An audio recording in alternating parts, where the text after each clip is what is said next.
Vamos para a palavra de Deus, Lucas capítulo 22. E lembrando aí, ore pela minha igreja, ore pela minha família, coloque-nos em suas orações. Lucas capítulo 22, a partir do verso 54, nós vamos meditar na palavra do Senhor. E enquanto você procura, vamos relembrar qual é o tema do acampamento. Tá fraco, gente. Para quem já está aqui 2 dias, 3 dias, tá muito fraco. Qual é o tema do acampamento? Ok. Fala para quem está do seu lado. Você é ovelha. Cadê o irmão que estava contando as ovelhas descendo do monte? Cadê ele? Tá onde? Tá andando, tá contando as ovelhas. Meu número é 37, ovelha 37. A hora que eu desci, eu falei, qual é o meu número? Ele falou, 37, guardei. 102 ovelhas. Cadê o restante, pastor? Estava tudo cochilando na beira do rio, né? Somos ovelhas de Cristo e nós vamos falar sobre esse tema. Ontem nós falamos sobre a ovelha fraca, hoje nós vamos falar sobre a ovelha ferida. À noite nós fizemos uma transição de uma mensagem para outra e hoje nós vamos continuar falando sobre esse tema. Você achou? Amém? Amém. Diz a palavra do Senhor. Então, prendendo Jesus, levaram-no e o introduziram na casa do sumo sacerdote. Pedro seguia Jesus E quando acenderam um fogo no meio do pátio e se assentaram juntos, Pedro tomou lugar entre eles. Uma empregada, vendo-o sentado perto do fogo, fixou os olhos nele e disse: este também estava com ele. Mas Pedro negou, dizendo: mulher, não o conheço.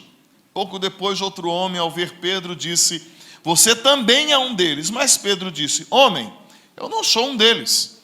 E tendo passado cerca de 1 hora, outro afirmou, dizendo: com certeza, este também estava com ele, ou seja, com Jesus, porque também é galileu. Mas Pedro insistiu: homem, eu não sei do que você está falando. E logo enquanto Pedro ainda falava, o galo cantou. Então o Senhor voltou-se e fixou os olhos em Pedro, e Pedro se lembrou da palavra do Senhor, como lhe tinha dito: hoje, antes que o galo cante, você me negará 3 vezes. E Pedro, saindo dali, o que ele fez? Que Deus fale por meio da sua palavra em nosso coração, no nome de Jesus. E você diz: amém. Amém. Queridos, há uma triste constatação entre os cristãos do século 21. E a constatação é que nós temos um péssimo hábito de ler a Escritura de forma conveniente, segundo aquilo que é do nosso interesse. A gente não presta atenção nos detalhes daquilo que a palavra de Deus diz. Que os teólogos cuidem disso. Nós não percebemos as pedras preciosas que estão às vistas. E a gente acha que o pastor, ele que se vire com isso, de caçar os tesouros para entregar ao rebanho. Nós não buscamos informação que salte aos olhos. A gente fica esperando que os professores de escola dominical que desempenhem essa função e já traga a comida mastigada para a gente.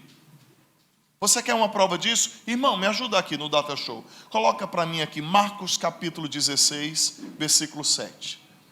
Vamos ler esse versículo aqui no Data Show. E aí, nós vamos também pensar um pouco sobre esse texto. Vamos lá? Mas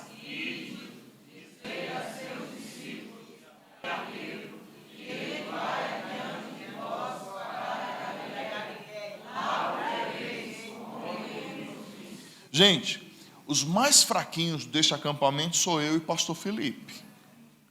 Porque a gente não tem o hábito de comer mocotó de manhã. Então, para vocês que comem mocotó, cadê o que comeu carne de bode? Está aqui, ó. Está muito fraco. Está muito fraco. Vamos lá? Convida. Mas ide, dizei aos seus discípulos e a Pedro que ele vai adiante de vós para a Galileia. Lá o vereis, como ele vos disse. E se eu perguntasse para você observar detalhes desse texto? Talvez alguns vão falar assim: pastor, sinceramente, eu não sei o que de tão precioso o Senhor quer que nós encontremos esse texto. Alguns podem estar matutando agora. O texto vai permanecer ali por um tempo. É importante nós contextualizarmos, porque ainda no capítulo 16 de Marcos, os versículos que antecedem, os 5 primeiros versículos desse texto, vai nos trazer a informação da ressurreição do nosso Senhor. Nesse contexto, o anjo aparece às mulheres, e aquelas mulheres que foram ao túmulo ungiu o corpo de Jesus. E então, quando aquelas mulheres chegam ali, o anjo promulga a sentença mais estrondosa do universo. E qual a sentença? Não tenha medo, vocês estão procurando Jesus, o Nazareno, que foi crucificado. Ele ressuscitou, não está aqui, vejam o lugar onde o tinham colocado. Então os 5 primeiros versículos de Marcos 16 falam sobre isso. E na sequência, o anjo, na sequência dessa anunciação, nós temos então uma missão, aquele anjo dá uma missão àquelas mulheres. E aí nós chegamos no versículo 7. Ide dizer aos discípulos e a Pedro que vai adiante, que ele vai adiante de vós para a Galileia, lá o vereis como ele vos disse. Você percebeu um detalhe importante? Quem estava aqui ontem de manhã, à noite, nós estamos falando sobre esse abençoado irmão ovelha, Pedro. Percebeu um detalhe importante nesse texto? Deixa eu ajudar você. Ide, dizei a seus discípulos e a Pedro. Olha que detalhe importante. Pedro, que tinha sido advertido por Jesus que ele negaria o Senhor. Pedro, que já tinha negado o Senhor. Pastor, se fosse qualquer um de nós, se fosse eu no lugar do anjo, eu vou confessar um pecado para vocês. Eu falaria: olha, procure Pedro, que nós vamos fumegar ele, vamos torrar ele da cabeça aos pés, aquele miserável, aquele traidor, aquele que abandonou o Senhor. Mas olha que interessante, o anjo mandou procurar Pedro e avisar ele que Jesus tinha ressuscitado. A ovelha fraca estava ferida, e o céu começa o processo de restauração. Você chegou aqui neste acampamento, de novo, vou reforçar o que nós falamos ontem de manhã, pensando é a última chance, pensando que você veio aqui porque você está se dando uma chance. Não, não é não. O céu te trouxe para este lugar. Porque um processo de restauração foi startado, foi iniciado em sua vida. É ou não é, irmãos, um tesouro escondido entre essas palavras? O anjo dizendo: vai, diga aos discípulos e a Pedro. Se eu pudesse parafrasear o evangelista Marcos, eu diria o seguinte: não fica aí, mulherada, corram, vão logo, conte aos discípulos. Aí eu daria, se eu fosse um anjo, eu daria uma pausa, eu sorriria bem largamente e eu falaria: especialmente digam a Pedro que Jesus vai encontrar todo mundo lá na Galileia. Eita glória! Eu não sei, irmão, se eu sou doido o suficiente, mas eu consigo ver o sorriso largo do anjo e aquela pausa esperançosa. Digam a Pedro. Ah, Pedro. Eu faço coro com o Max Lucado, gosto muito de ler Max Lucado. Isso é aquele tipo de leitura que oxigena, né, as leituras mais densas teológicas. Quando o Max Lucado ele diz que é como se o céu tivesse visto, todo o céu tivesse visto Pedro cair. E naquele momento dessa anunciação, é como se todo o céu estivesse trabalhando para levantar Pedro de novo. Deixa eu lembrar uma coisa a você. Deixa eu te contar um negócio. Você veio aqui hoje. Você veio para este acampamento porque o céu conspirou para trazer você neste lugar. Porque Deus tem um propósito de restauração para a tua vida. Se você ler as entrelinhas do texto, você vai perceber que existe uma mensagem onde nós vemos que o anjo ele quer que ter a certeza de que aquelas mulheres contarão a Pedro que ele não foi abandonado. Olha, diga a Pedro que o fracasso dele não significa nada, mas fale para ele que o santo remédio para as suas feridas chegou. Amém. Uma ovelha ferida, irmãos. Esse é o próximo passo depois da queda. Porque diante da fraqueza, o espinho do pecado nos fere. Nós vivemos então em dor, em desilusão, em desesperança, em sofrimento, com feridas expostas, e não são poucas feridas, são muitas. E aí o texto nos diz, versículos 61 e 62, o texto que nós lemos, que o Senhor olhou, fixou para Pedro, naquele momento após a sua negação.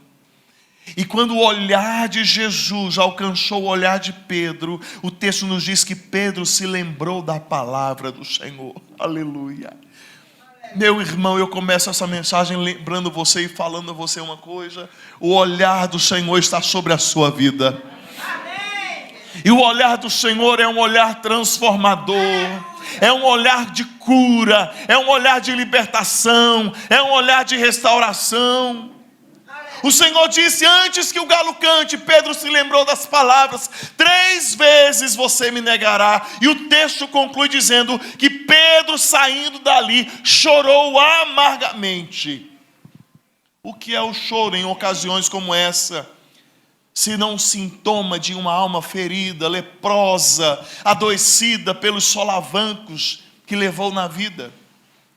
Segundo os conceitos psicanalíticos, o choro é um reflexo psicogênico resultante da interação entre as áreas do sentido límbico do cérebro, que regulam a experiência consistente ou resultantes das emoções internas e das respostas fisiológicas. Mas essa definição é uma definição até complexa para nós compreendermos. Para simplificar o significado do choro, segundo a psicanálise, o choro é uma resposta fisiológica materializada às experiências da alma. Se a sua alma está alegre, ela chora. Se a sua alma está triste, você chora. O choro é um resultado daquilo que permeia as entranhas do seu ser. E perceba que Pedro chorou. Por que ele chorou? Porque ele estava sofrendo. Pedro agora, ele não é apenas uma ovelha fraca, pastor Clóvis, ele é uma ovelha ferida.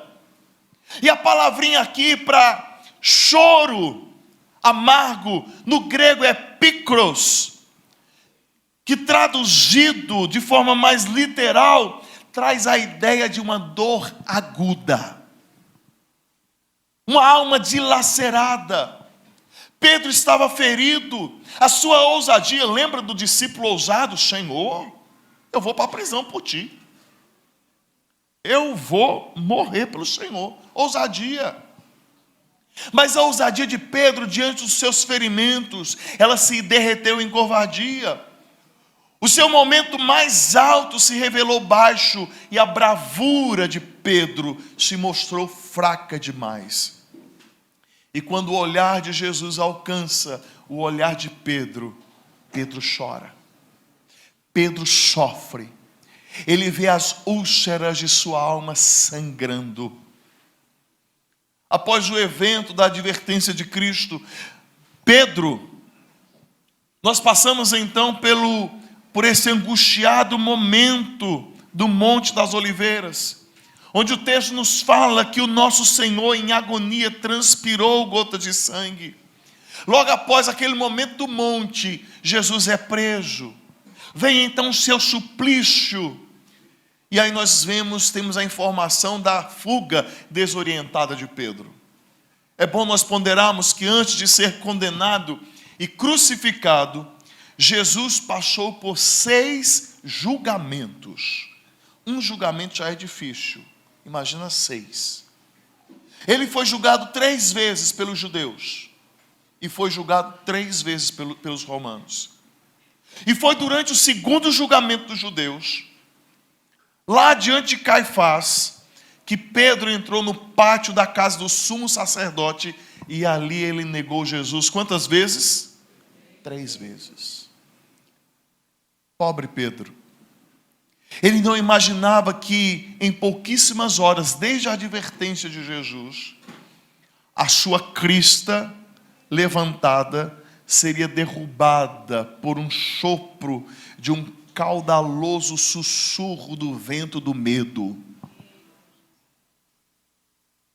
Tem muito crente com a crista, vocês sabem o que é crista, né? Com a crista levantada, se achando, acha que está podendo, aí o medo sopra e a crista cai. E Pedro chora. Mas ele não é um choro qualquer, é um choro amargo, é um choro agoniante. Definitivamente, irmãos, nós não sabemos lidar com as pessoas feridas. O mundo de hoje não sabe lidar com pessoas com feridas expostas. Nós não temos paciência com elas. E coloque nesse balaio dessa falta de paciência a igreja. Porque nós somos os primeiros a não querer cuidar dos feridos, dos fracos e dos desanimados. A lei de hoje, a lei dos nossos dias é o seguinte: aqui nós não toleramos incompetentes. Quer ver uma frase muito comum na vida do povo hoje, principalmente os crentes? Eu te perdoo essa vez, não vai ter outra. Não pisa no meu calo. Vocês são muito crentes, então vocês não cantam essa música aqui não. Tem sabor de mel, tem sabor de mel, a minha vitória hoje tem sabor de mel. Ninguém canta aqui não, né? Mas quem conhece essa música? Essa música é vingança purinha. O crente que canta essa música, ele canta espumando sangue pela boca. Ira, raiva, vingança purinha. É uma maneira disfarçada da gente falar que nós não estamos dispostos a ajudar o outro. Quem te viu passar na prova e não te ajudou, quando vê você na bênção, vai se arrepender. Vai estar entre a plateia e você no palco. Oh, glória! Oh.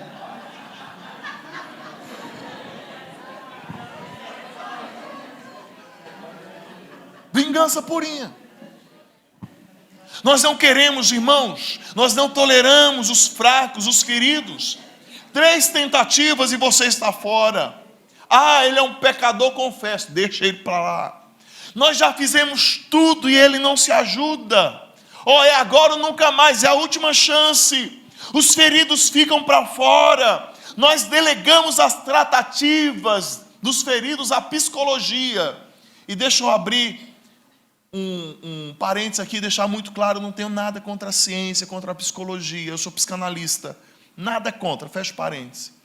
Todavia, já há algum tempo, a igreja, acho que lá da década de 90 para cá, eu falava isso com o reverendo Clóvis, nós delegamos os problemas emocionais exclusivamente às ciências humanas. E achamos que só quem resolve os problemas emocionais das pessoas é a psicologia, a psiquiatria, a psicanálise. E nos esquecemos que a palavra de Deus tem cura para todas as enfermidades, inclusive as emocionais. Amém. Não que você não tenha que buscar ajuda, mas antes de buscar as ajudas externas, já experimentou dobrar o joelho e clamar a Jesus? Amém. Já, sabe aquele hino? Conta pra Jesus onde é a tua dor, Ele é o remédio, confia no Senhor. Não te animes com a tua cruz, o que tu precisa, conta pra Jesus. E a gente não conta. Aprendi com ele. Mas a gente não quer contar para Jesus, porque a gente acha que Jesus não é suficiente. e a gente continua ferido, sangrando, se arrastando pela vida. Nós não queremos o apacentamento por meio da palavra, e aí nós vamos buscar um apacentamento na psicologia, na psiquiatria, na psicanálise, do cientificismo, e eles podem até te dar um paliativo, mas não vão tratar a profundidade da tua alma. Nós pegamos os feridos e falamos para eles: olha, os psicotrópicos resolvem, não a minha oração. Deixe que a terapia faça o seu papel, não a fé. Deixe que os terapeutas se ocupem com seus problemas, não a nossa comunhão, não a presença do Eterno. Nós corremos demais hoje para dar atenção aquilo que não precisa tanto da nossa atenção. Nós estamos ocupados demais para investir tempo com os feridos. Nós temos prioridades demais para dizer: bom dia, está tudo bem? Eu tenho um diácono lá na minha igreja, ele era da pá virada, e ele conta que ele passava de frente da igreja, ele não era convertido. E aí ele falava para os amigos dele: Jesus te ama e o pastor te engana. Olha o tipo. Aí Jesus laçou ele de uma tal forma, pastor, que ele, hoje você fala para ele: Jesus te ama, ele já se derrete em lágrima. Chama pé, diácono Pezinho. Aí eu olho para ele e falo assim: pé, meu querido pé que me aguenta o dia inteiro, bom dia. Ele fala assim: bom dia só se for para você, porque com Jesus é um ótimo dia. Converteu ou não converteu?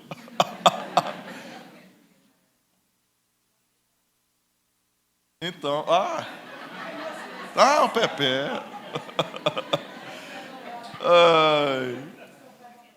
Mas nós temos medo, irmãos, de perguntar como as pessoas estão, porque nós não queremos lidar com as feridas delas. É verdade que Pedro não levou a sério as advertências de Jesus. Faltou a ele vigilância, oração, conforme inclusive Jesus instruiu lá no jardim: orai para que vocês não caiam em tentação. Mas note que Jesus não o condenou à agonia e ao sofrimento eterno. E como diz o mesmo Jesus lá em Mateus 16, fazendo uso da profecia do profeta Zacarias, dizendo: esta noite serei uma pedra de tropeço para todos vocês, porque está escrito: ferirei o pastor e as ovelhas do rebanho ficarão dispersas. O pastor, o supremo pastor agora ferido, ele voltaria para curar a ovelha que também ferida foi. Por isso, irmãos, diante do texto proposto de Lucas 22, 54 a 62, a primeira coisa que eu quero falar com você, diante do tema proposto desse apacentamento de Cristo, você como uma ovelha que tem sido apacentada, traga para perto as ovelhas feridas. Olhe para quem está do seu lado e diga: traga para perto quem está ferido. O texto de Lucas nos diz que eles estavam levando Jesus. Jesus foi introduzido à casa do sumo sacerdote. E o texto diz que Pedro seguia Jesus de longe. É paradoxal, irmãos, para alguns. Como assim, pastor, trazer para perto? Como trazer? Como buscar? Por que buscar a ovelha ferida? Qual é o propósito? Bom, nós vamos entender melhor isso na mensagem de amanhã. Mas citando um pouco, resumidamente, João 21, olha o que Jesus fez.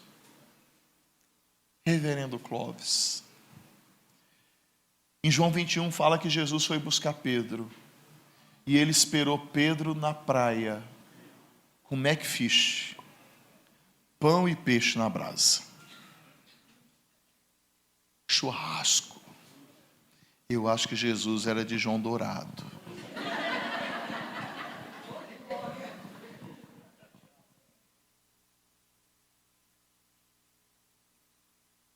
queda de Pedro foi progressiva, e é bom nós lembrarmos que ninguém cai repentinamente. O apóstolo Paulo diz que o pecado, e Paulo usa uma linguagem gestacional, Paulo diz que o pecado ele é concebido até ele vir à luz. É um pensamento, é uma ideia, e você vai absorvendo, vai nutrindo aquilo, aí sua fé vai esfriando, como nós falamos ontem à noite, não vai sendo suficiente, até que, pau! Olha, acordou uns par aí agora. O pecado acontece. Ele é progressivo, irmãos. A fraqueza de Pedro abriu uma ferida que, humanamente falando, nós podemos falar que quase incurada. E o primeiro degrau de sua tragédia foi a autoconfiança. O segundo degrau foi a sua petulância. Na sequência veio a impulsividade, a inconsequência, a covardia, a sua comunhão com a impiedade, até que Pedro se esborrachou no chão. E o texto diz que ele chorou amargamente. E o que restou dessa ovelha ferida? Restou ele seguir Jesus de longe. Pastor, mas eu estou na igreja. Não é isso que eu estou falando. Eu quero que você reflita nessa manhã. O Espírito Santo deseja que você reflita nessa manhã. É se você está seguindo Jesus de longe. Porque você pode estar na igreja, você pode cantar no louvor, você pode cantar no coral, estar na UPA, no MP, na SAF, na UPH, na UCP. Você pode estar servindo, ser presbítero, ser diácono, ser pastor, mas está seguindo Jesus de longe. Parábola do filho pródigo foi mencionada ontem, Lucas 15. A ênfase da parábola é o pai, não são os filhos. E quando nós olhamos para a parábola, perceba que ali os dois filhos são pródigos. Os dois filhos estão perdidos. A diferença é que um sai para longe e o outro fica dentro de casa. Mas o que estava dentro de casa estava longe, seguindo o pai à distância. Tanto é que em algum momento ele fala: eu estou contigo o tempo todo e o Senhor nunca fez um mocotó para mim. Estava perdido. Estava seguindo de longe. Você pode estar cantando, levantando a mão, tendo uma boa performance de crente, parecer discípulo, mas está longe. Está longe, porque te falta o desejo da presença, te falta o ardor do Espírito no coração, te falta a percepção do agir de Deus por meio da sua palavra. Mestre Hernandes é certeiro quando ele diz que seguir a Jesus de longe é caminhar pela estrada escorregadia da tentação. Queridos, é traumático, é perigoso, é danoso e às vezes pode ser irremediável. E isso serve tanto para você quanto para alguma ovelha ferida que você conhece. Muitas ovelhas feridas tomaram outro caminho porque começaram o seu distanciamento do Pai. Eram próximas de Cristo, mas o pecado ganhou espaço e eles se afastaram. É quando a gente às vezes canta: eu quero voltar ao primeiro amor. Ao primeiro amor eu quero voltar a Deus. Essa renovação ela precisa ser diária. Esse retorno ao primeiro amor, ele é constante. Amém. Ele é ininterrupto. Aí você vai fraquejando, se afasta das reuniões de oração, porque julga não ter tempo. Se afasta de uma atividade aqui ou acolá. Eu vou para aquele acampamento só porque o pastor fica falando na minha cabeça, eu não aguento mais ele falando. E aí você vai se afastando, e quando pensa que não, você está bem longe dele. Queridos, muitas ovelhas estavam próximas, mas o pecado afastou. Muitos caminham ou caminharam aguerridamente com o nosso Senhor, mas a imaturidade emocional e espiritual falou mais alto e se afastaram. Se isso que eu vou falar agora serve para você, veste a carapuça até o pé. crentes imaturos emocionalmente, espiritualmente. Olha lá, o pastor passou por mim, nem falou Pai do Senhor. Irmão, é tanta gente para o pastor ficar olhando. Olha lá, o outro irmão estava do meu lado, abraçou o que estava do lado direito, não abraçou do lado esquerdo. Por que fulano está na escala do louvor e eu não estou? Porque a igreja elegeu ciclano para diácono e não me elegeu. Vou sair dessa igreja. Vai, miserável. Vai ver o que você vai encontrar. Ovelhas que se ferem, que se autobeliscam. O bispo inglês John Charles Hyle, ele diz que essa passagem humilha o orgulho humano e é especialmente instrutiva para todo crente. A experiência de Pedro relatada aqui tem sido um alerta para toda a igreja de Cristo e provavelmente tem preservado da destruição milhares de almas. Queridos, é um tempo onde a igreja, pastor Bira falava na quinta-feira à noite, a gente precisa parar de ser mimizento. Esse espírito de milindragem saia no nome de Jesus. A gente precisa aprender a comer cuscuz com carne de bode no café da manhã espiritual. Parar de ficar querendo leitinho com Nescau no café da manhã. Cresce, crente. Cresce, amadurece. Eu acrescento as palavras do respeitado clérigo, porque assim como o exemplo de Pedro nos exorta à vigilância, a atitude de Cristo nos fala da perseverança com os irmãos. Lamentavelmente, nós temos feito o inverso disso, porque nós temos buscado as ovelhas que estão longe. Nós não temos buscado. E às vezes nós somos essas ovelhas feridas e que estão perdidas. E mesmo quando vão nos buscar, nós relutamos. E quando nós não nos dispomos a buscar, nós ficamos, que saiu com os pés dela, que ela volta com as pernas dela também. Nós não temos investido oração pelos outros. Sabe por quê? A gente já ora demais por nós mesmos. Hoje pela manhã, Paulo, isso mesmo, né? Ele falava sobre a maioria dos acampantes, às vezes não investiu tempo lendo na palavra de Deus. E às vezes lê apenas no momento de culto. Tem aqueles crentes que às vezes atravessam a semana, não leem a Bíblia e não oram. Eu queria saber se esses camaradas, se eles conseguiriam ficar de segunda a sábado sem café, sem almoço, sem janta. E como que consegue atravessar a semana sem abrir a Santa Palavra? Como consegue atravessar a semana sem fazer uma oração? Como? E aí estão suscetíveis às doenças espirituais. Nós não temos orado uns pelos outros.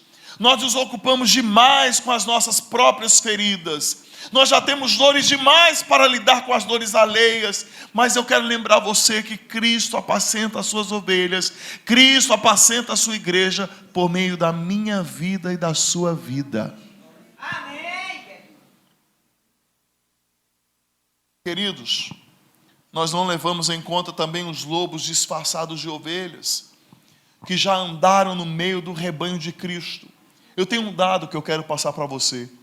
Segundo o IBGE, o censo de 2010, a instituição brasileira apresentou um relatório que diz que 21% dos evangélicos estão enquadrados entre os evangélicos nominais. Sabe o que é isso? 21% dos que se dizem crentes hoje, eles dizem acreditar em Cristo, mas eles não querem nenhum contato com o rebanho. São os chamados desigrejados. E na época dessa pesquisa do IBGE, esses 21% totalizavam 9,2 milhões de pessoas. 9,2 milhões de ovelhas fora do aprisco. Seguidores de Jesus à distância. Nós podemos nessa manhã aqui ter duas realidades. A primeira delas, gente que estava seguindo à distância, que hoje Jesus está restaurando, vai restaurar. Amém. E a segunda realidade, gente que está perto, mas se não cuidar vai para longe, vai entrar para a estatística. E a gente precisa cuidar das duas pontas da corda. Seguidores à distância porque foram feridos pelos próprios pecados, se mantiveram cativo dos vícios, dos pecados viciosos, cegos que não conseguiram enxergar a verdade, muitos feridos pela instituição, outros abandonados pela comunidade, ovelhas feridas que precisam urgentemente da busca do Supremo Pastor. E sabe quem Deus deseja usar para buscar essas ovelhas feridas? Você. Diga para quem está do seu lado, você é um buscador. Você é um buscador, você é um socorrista. Um socorrista de ovelha. E quando você se dispõe, irmãos, quando nós estamos no aprisco de Cristo, Cristo não deixa ninguém para trás. Não deixa. Não deixa. Mas é importante buscar essas feridas e trazê-las para perto. A segunda coisa também é importante alertar os feridos sobre a necessidade da comunhão com os santos e sobre o perigo das alianças com a impiedade. O texto fala que quando acender, Pedro então entra na casa do sumo sacerdote. Ele vê toda aquela situação de Cristo e mesmo de longe ele fica acompanhando aquilo. E aí o texto fala que quando os ímpios sentaram em uma roda, acenderam um fogo no meio do pátio, Pedro tomou lugar entre eles. Pedro estava fazendo uma aliança com a impiedade. Olha que sério isso. Não bastou ele apenas cambalear em sua covardia, ele também se alia aos ímpios deploráveis. Acho que faltou a Pedro, talvez o conhecimento ou a lembrança do Salmo 1. Quem lembra o que diz o Salmo 1? Bem-aventurado, não se detém, não se assenta. E o que Pedro está fazendo? Está sentando. Está sentado. Ei, irmão, o que tem de ovelha sentada em roda de escarnecedor? O que tem de ovelha sentada em roda de lobo, pastor? Mal sabe ele que se ele não levantar dali correndo, ele vai ser o próximo cardápio. Sentado, em comunhão com a impiedade, negociando valores, a palavra. Crente que se assenta em rodinha de piada suja, imunda, da gargalhada. Irmão, levanta desse lugar ou põe a mão na cabeça desses endemoniados. Repreende. Crente ovelha que se senta em roda de escarnecedor para ficar falando mal dos outros, fofocando, falando mal de pastor, de presbítero, de líder da igreja, do irmão Ciclano ou Beltrano. Como diz André Valadão, você não é crente não. Sentado na roda dos escarnecedores. Como bom judeu, faltou a Pedro a assimilação do Salmo 26 que diz: não tenho me assentado com gente falsa e com os hipócritas não me associo, detesto a assembleia dos malfeitores e com os ímpios não me assento. Lembrei do pastor Bira falando na quinta-feira. Se você não gostou, problema seu. Depois o pastor Clóvis resolve isso. Mas o que? Muito assertivo. Nós vamos na casa do ímpio. Ele está lá tomando todas.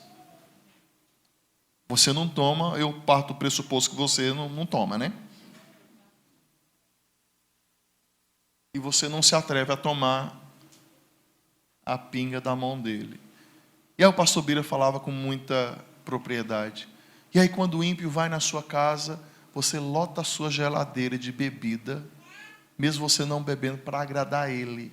Eu lembro que no meu casamento há 20 anos atrás, meu cunhado ele é budista, irmão da minha esposa. Temos orado por ele e a esposa dele. E no meu casamento eu falei, não entra bebida alcoólica. E eu determinei, só vai entrar Pepsi. E para garantir que a bebida não entrasse, eu contratei um segurança. Isso há 20 anos atrás. Pus na porta do salão de festa. Meu cunhado comprou cerveja, comprou uísque. Ele tinha uma nenenzinha de colo, colocou escondido no carrinho do bebê. E eu falei para o segurança, revista todo mundo que entrar suspeito, inclusive meu cunhado.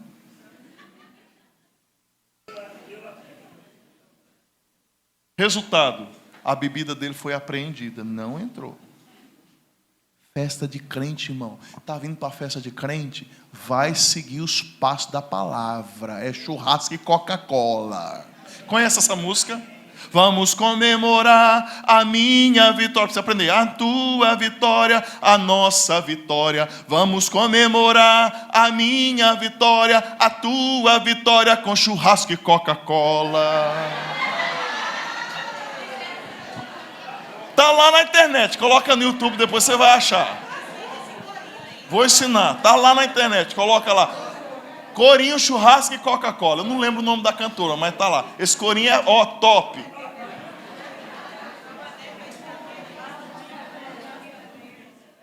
Irmãos. Festa de aniversário de criança. Aí tem aqueles marmanjos enchendo a cara. Você torna a festa dos seus filhos uma roda de escarnecedores. Está errado. Está errado. Queridos, não é sobre preconceito ou partidarismo. É sobre estar preparado. E venhamos e convenhamos, o texto fala que Pedro não estava. Como nós muitas vezes também estamos no status onde nós não estamos preparados. Aquela ovelha ferida procurou aconchego entre os detratores. Ele se misturou com gente que blasfemava do nome de Cristo. E o outro evangelista ainda falou que chegou um momento que Pedro não apenas negou, como ele praguejava o Senhor. E aí? Ele colocou uma máscara e ele se tornou um discípulo camuflado no território do inimigo. Não para lutar e prevalecer contra eles, mas para ser vencido, porque afinal de contas ele estava ferido. De novo eu vou citar Mestre Hernandes, que ele diz que Pedro procurou esquentar-se junto à fogueira, enquanto a sua alma estava mergulhada numa geleira espiritual. E tem ovelha ferida que está com frio, está procurando fogo estranho para a sua vida. Aquele ambiente, além de ser hostil, era um terreno escorregadio para os pés daquele rude discípulo. Assim como era um laço para a sua alma. Queridos, nós não podemos duvidar que nós vençamos com Cristo no meio das tentações. Mas não quando tal atmosfera é criada ou procurada por nós mesmos. Moça, mulher de Deus, você que é menina solteira, deseja um homem de Deus para a sua vida, espero que você deseje isso. Você não vai encontrar um homem de Deus nas raves, nas baladas deste mundo, porque o homem que é homem de Deus mesmo não está lá. Rapaz, você não vai encontrar uma princesa de Jesus no meio da balada, porque uma mulher de Deus não está lá. Não está. Você que vai fazer negócio com ímpio, ore antes, busque o Senhor, pergunte ao Senhor, porque é melhor ter pouco. A palavra do Senhor diz que o bom bocado com Deus, ele é abençoado. Amém. E fazemos pactos espúrios, nojentos, que agridem a santidade de Deus. Pedro, é importante lembrar que ele não estava ali por imposição, ele estava ali voluntariamente. E é bom lembrar, irmãos, o diabo não força ninguém a pecar. O diabo não pega a peixeira. Vocês sabem o que é peixeira, né? Ele põe no seu bucho e diz assim: peca, crente. O diabo não faz isso, não. A palavra Satanás significado é tentador e acusador. Ele sugere. Cai quem quer. Minha mãe é uma mulher semi-analfabeta. E com sua sabedoria, ela costuma dizer o seguinte: o diabo te instiga a pecar, mas não te ajuda a esconder. Pegou a visão? Entendeu? Ele sugere. E aí ele apela para a tua carne, para a tua fraqueza. Nós não somos, irmãos, nós não entramos num processo impositivo do pecado. Ele é voluntário e a partir dos nossos desejos. Segundo a palavra profética, Pedro deveria se refugiar como a maioria esmagadora dos discípulos, como o texto de Zacarias 13:7, que nós citamos aqui, que as ovelhas deveriam ser dispersas. Todavia ele se refugia nas sombras da sua própria crise de esperança. A mistura com o mundo custou muito caro aquele discípulo, pois enquanto nosso Senhor sofre toda sorte de abuso, Pedro se acalenta em suas negações, fazendo emergir o pior da sua alma. Como eu falei aqui, Marcos 14 nos diz que Pedro começou a praguejar e a jurar: eu não conheço este homem. A ferida da alma de Pedro chegou. E na primeira oportunidade ele fraquejou. E enquanto Pedro negava, o galo canta. E quando o galo canta, o galo se tornou um gatilho da lembrança das palavras do Senhor. Pedro se lembrou das palavras. Em vários momentos, Pedro quis ser o mais forte, mas ele se tornou o mais fraco. Pedro quis ser o melhor, mas ele se tornou o pior. Aquele pescador embrutecido quis colocar o seu nome no topo da lista dos fiéis, e ele caiu de forma vergonhosa para o último lugar, fraco, ferido, envergonhado, sem esperança. O mais nobre e ilustre dos crentes é apenas uma criatura frágil. A palavra do Senhor diz que aquele que está em pé, olhe para que não caia. Quer saiba, quer não, carregamos em nosso íntimo uma capacidade quase irrestrita para o mal. Embora muitas vezes a nossa conduta pareça correta, decente, mas irmãos, não existe pecado tão grande que ele não esteja impedido de cometer, se ele não vigiar e orar, se a graça de Deus não o sustentá-lo. Precisamos estar atentos ao nosso comportamento. É imprescindível que nos guardemos das alianças e dos pactos com os ímpios e nos dediquemos à comunhão dos santos. E nós não estamos falando, irmãos, de uma vida dentro de uma bolha, não é isso. Mas ovelha fraca e ferida, ela precisa saber com quem ela anda. Nós fomos chamados, irmãos, para ser luz e ser sal, mas a nossa luz está apagada muitas vezes, e como sal nós temos sido pisoteados pelos homens. Fomos chamados para influenciar, e nós estamos sendo influenciados. E isso está tão escancarado na sociedade hoje, que uma das profissões mais desejadas pela moçada hoje é ser o quê? Influencer. Vocês viram meu catatauzinho, né? 12 anos. Com 10 anos eu falava para ele: filho, o que é que você quer ser? YouTuber. Agora ele já mudou de ideia, quer ser biólogo. YouTuber. Você já reparou que nós vestimos o que os influencers estão vendendo? Nós usamos, nós compramos, gastamos sem precisar o que os influencers estão nos sugerindo. Já reparou? Eu estou querendo virar influencer para influenciar as pessoas com o meu corte de cabelo. Será que dá certo? Hã? Porque não sei se você sabe, mas existe um plano global onde os carecas vão dominar o mundo. Amém? Tino? Amém. Olá. É nós. Queridos, nós devemos buscar sabedoria, diligência, diuturnamente.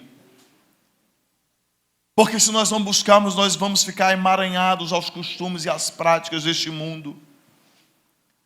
Nós vamos permitir que as feridas cresçam, que elas avancem sem ser curadas.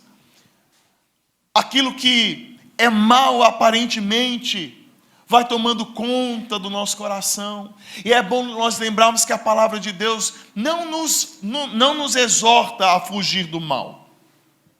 A palavra de Deus nos exorta para fugir do quê? Da aparência. Foge daquilo que parece, porque se você não fugir do que parece, você vai ser engolido por aquilo que é mal. Aí os adolescentes, os jovens falam assim, não tem nada a ver, vai nessa, não tem nada a ver. Vai. Não tem problema nenhum. É só um beijinho. É só uma festinha.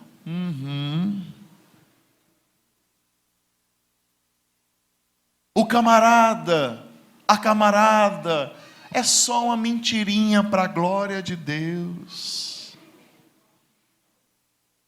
E o mal vai nos engolindo. Muitas ovelhas, irmãos, se aliançaram a bodes, pois o aprisco se acostumou com a ausência deles. Nós não podemos ser encontrados entre aqueles os quais o Senhor repreende por meio do profeta Ezequiel, que é tema deste acampamento, que diz, vocês não fortaleceram as fracas, não curaram as doentes, não enfaixaram as quebradas, não trouxeram de volta as esgarradas e não buscaram as perdidas. Mas nós devemos ser achados entre aqueles que, como o Senhor, dizem, buscarei a perdida, aleluia.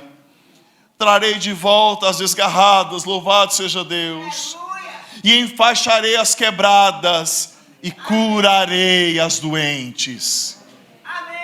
É o que Deus deseja fazer na nossa vida neste acampamento.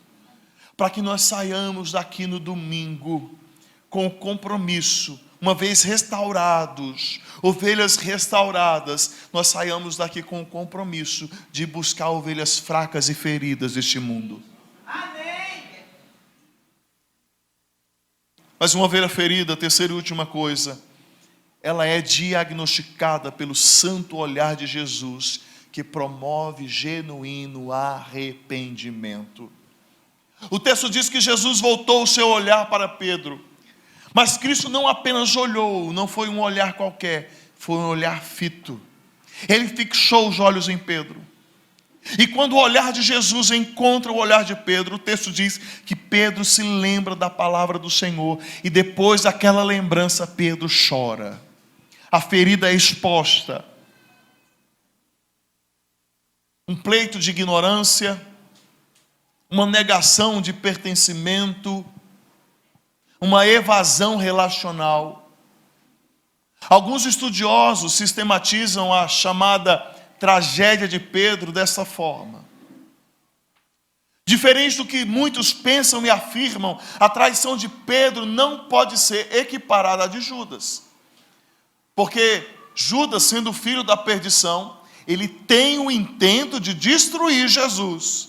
E não é o caso de Pedro. Pedro não é contra Jesus. Ele só falha em se posicionar por Ele. E aí aqui é um segredo importante. É uma palavrinha que eu gosto muito hoje em dia. Posicionamento.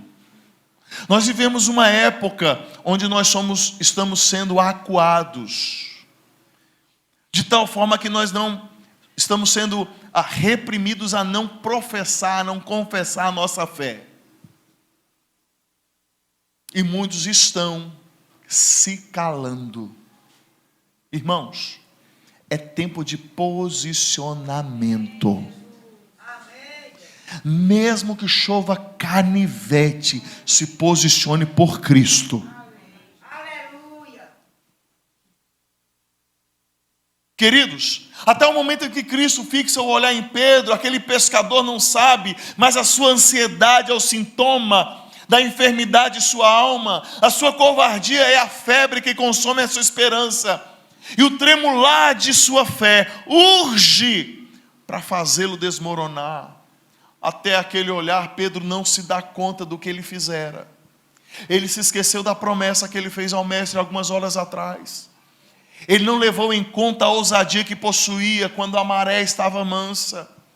A ira que o levou a decepar a orelha de Malco foi arrefecida pelo medo. Falamos que o canto do galo foi um gatilho, mas foi o olhar envolvente de Jesus que derreteu o covarde discípulo em lágrimas de arrependimento e dor. Irmãos, e nessa manhã eu espero que o olhar de Jesus derreta o seu coração. Amém. Em lágrimas de quebrantamento, em lágrimas de humilhação. Cristo não olha para Pedro para condená-lo, mas para lembrá-lo. Cristo não olha para você nesta manhã para te acusar, para trazer juízo sobre você, mas Ele olha para você para lembrar que Ele pagou um alto preço pela sua vida. Para lembrar você que você é a ovelha dele. O olhar de Jesus para Pedro não é aquele olhar do tipo, eu avisei, não. Mas ele é aquele olhar que traz uma mensagem. Tudo o que eu falei com você, Pedro, aconteceu. Aconteceu. Mas Pedro, ainda tem uma coisa que está por acontecer. Eu ressuscitarei. Aleluia. Aleluia. Sabe, irmãos? E o olhar de Jesus nessa manhã nos faz lembrar que as suas promessas são fiéis e verdadeiras. Ele falou que ele morreria e que ele ressuscitaria, e assim aconteceu. E o olhar de Jesus hoje nos lembra, sabe o quê? Que ele vai voltar. Louvado seja o nome de Jesus. O mesmo Jesus que alertou a Pedro sobre a sua negação, também falou a ele sobre a sua conversão. Os olhos de Cristo penetraram a alma de Pedro, devastaram o seu coração, radiografaram as suas mazelas. O olhar de Jesus desatou Pedro das amarras daquela situação. A autoconfiança foi destronada, a petulância foi escorraçada do coração de Pedro, a covardia foi despejada, e a sua alma entrou num processo de plena e completa restauração. Glória a Deus. Matthew Henry, um pastor presbiteriano do século XVII, ele diz que o olhar de Jesus para Pedro foi misericordioso, foi convincente, promoveu orientação, redireção, reflexão e significado. O canto do galo, irmãos, faz Pedro lembrar, mas é o olhar de Jesus que desperta nele a confiança do seu pleno perdão e de sua eficiente cura. Afinal de contas, sem o olhar de Jesus, o canto do galo não teria levado Pedro ao arrependimento, nem fariam que os meios externos trouxessem algum resultado. Foi o olhar de Jesus sobre Pedro. O processo de cura de Pedro tem seu início a partir do olhar de Jesus.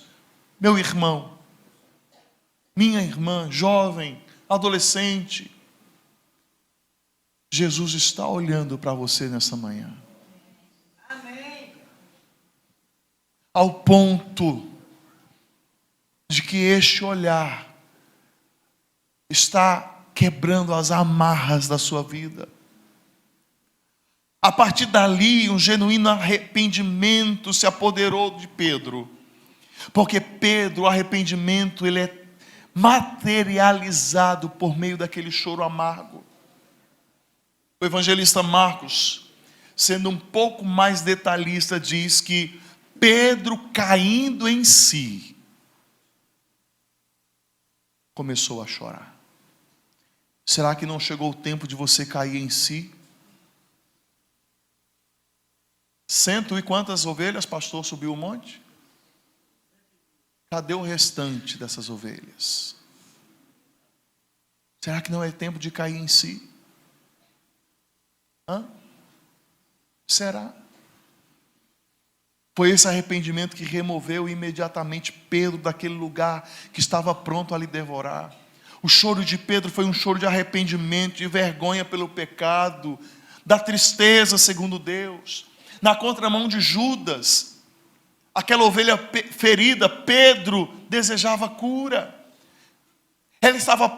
Pedro entrou num processo de estar pronto para cuspir o veneno do remorso.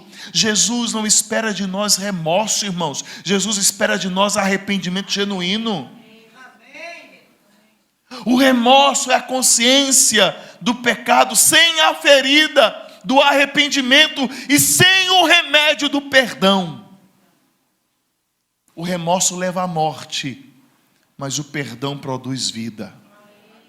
Irmãos, como nós precisamos urgentemente lembrar dos olhos do Senhor, que os olhos do Senhor estão sobre nós. Como nós precisamos desse olhar perscrutador, misericordioso, cheio de bondade, graça, paciência, benevolência. Como nós precisamos nos lembrar da garantia da palavra de Deus que nos diz: quanto ao Senhor, os seus olhos passam por toda a terra, para dar força àqueles cujo coração é totalmente dele. Aleluia! O olhar de Jesus fez Pedro chorar. E você nessa manhã? O que o olhar de Jesus vai promover em seu coração? Qual a sua reação diante do olhar do meigo Salvador? Para Pedro, isso foi tão eficiente que a posteriori, aquela ovelha ferida foi curada e ela se tornou disposta a entregar o seu corpo para ser ferido. Sabe por quê? Porque a sua alma, que estava completamente ferida, agora foi completamente liberta da angústia e da terrível depressão que um dia ele sentiu. O Pedro que se acovardou depois de curado pelo olhar de Cristo, foi o Pedro que falou assim: olha, eu estou disposto a morrer. Ele volta ao sinédrio, mas agora ele volta para pregar cheio do Espírito Santo. E os historiadores falam, não é a Bíblia que fala, mas a história fala, que Pedro inclusive falou que ele queria morrer crucificado de cabeça para baixo, porque ele não se achava digno de morrer como nosso Senhor. A ovelha que fugiu é a ovelha que se apresentou por causa de Cristo. E você? Glória a Deus! E você? Vem para cá, irmão. O olhar de Jesus, por meio do seu Santo Espírito, nessa manhã, perscruta a sua alma. Perscruta o seu coração. Sonda, vasculha a sua existência. Molokai. Molokai é um rubi sobre o colar de pérolas das chamadas Ilhas Havaianas. Essa ilha, lá no Havaí, ela é procurada pelos turistas, pelo seu charme tranquilo, pela sua brisa suave, pelo seu surf agradável. Mas houve alguém que um dia procurou Molokai, não pelo surf, não pela paisagem paradisíaca, não pelo seu charme natural, mas por um motivo diferente. padre Damien chegou até aquele lugar para ajudar pessoas a morrer. Sabe por quê?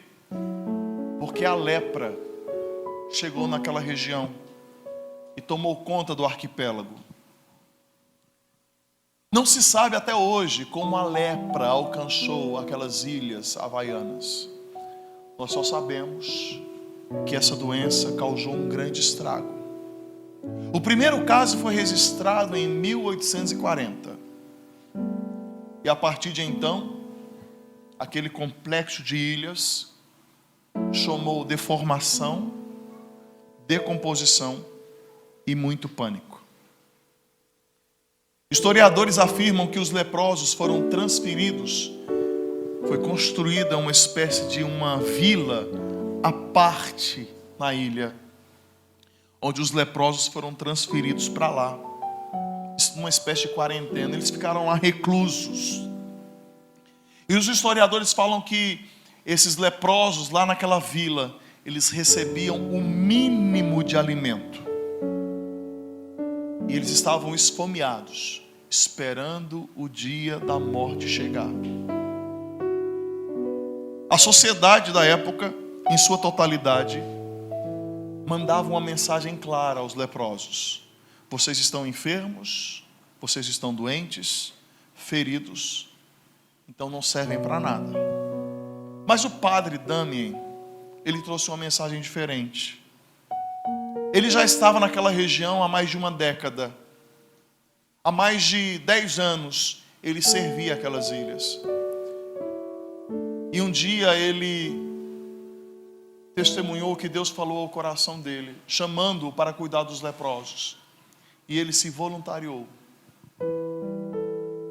E ele disse, se apresentou e falou: olha, eu quero me sacrificar pelos leprosos. E a história conta que ele mergulhou no mundo dos leprosos. Ele enfaixou feridas. Ele abraçou crianças com lepra. Ele enterrou muitos mortos pela lepra. Aquele padre montou uma paróquia naquela vila. Montou um coral, pastor. E o coral de leprosos, eles cantavam enrolados em trapos. Os membros recebiam a comunhão com as mãos mutiladas. E quando se referia à congregação, o padre não dizia meus irmãos e minhas irmãs, mas ele pregava dizendo o seguinte: nós leprosos, mesmo ele ainda não tendo contraído a lepra. Até que um dia ele se tornou literalmente um deles, um leproso.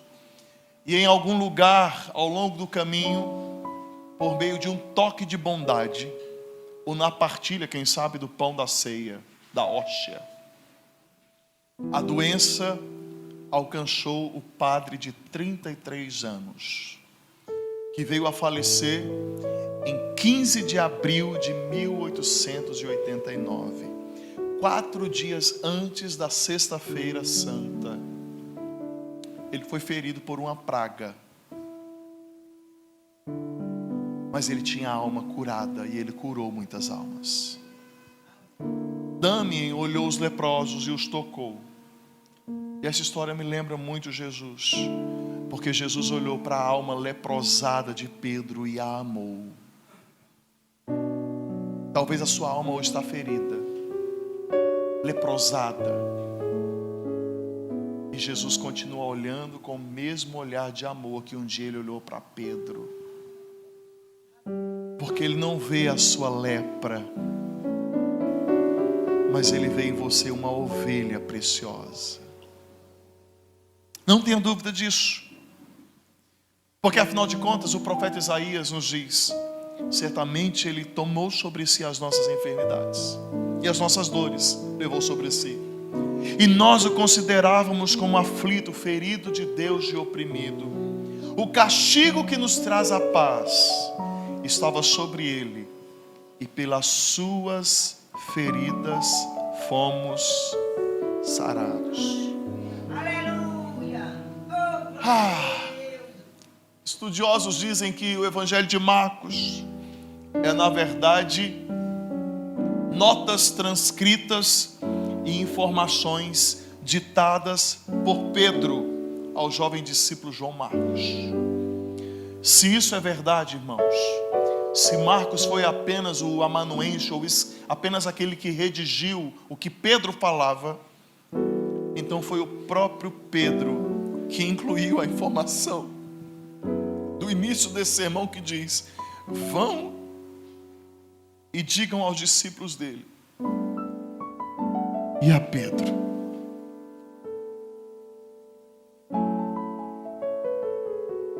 E se essas foram realmente as suas palavras, irmãos, eu não posso deixar de imaginar que o velho pescador precisou, neste momento, enxugar as suas lágrimas,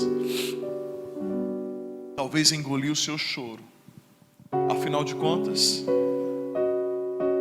um dia ele foi uma ovelha ferida, mas naquele momento ele era uma ovelha restaurada. E acredite, o mesmo pode acontecer com você também. Feche seus olhos.